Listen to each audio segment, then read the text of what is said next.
அதனாலதான் தம்பிங்க முன்னாடியே கல்யாணம் பண்ணிக்கிட்டாங்க. பொண்ணுகிட்ட ஏதாவது பேசணும்னா பேசலாம். பேசணும். இந்த காலத்து பசங்களுக்கு இந்த மாதிரி விஷயங்கள் அவசியம்தான். சந்திரா போய் பேசு போ. போங்கண்ணா போய் பேசுங்க. நீ போய் பேசு. நம்ம 2 பேர் உடம்புலயும் ஓடுறது ஒரே ரத்தம். அதனால நீ போய் பேசு. இல்ல நீ போய் பேசு. நீ போய் பேசு. பேசு. பாட்டி அவங்கள வந்தாச்சு.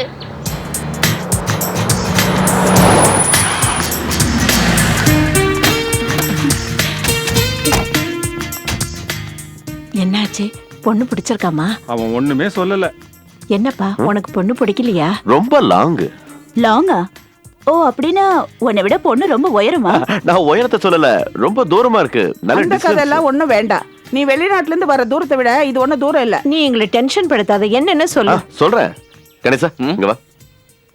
சொல்லுடா, உனக்கு பிடிச்சிருக்கா? எனக்கா? அது அம்மா அக்கா அத்தை, நான் ஏற்கனவே சொல்லிருக்கேன், பொண்ணு பார்க்க போறது எனக்கு இல்ல அண்ணனுக்கு தானே. ஏய், சுத்தி வளைச்சலாம் எதுவும் பேச வேண்டாம். நான் கேட்டதுக்கு பதில் சொல்லு.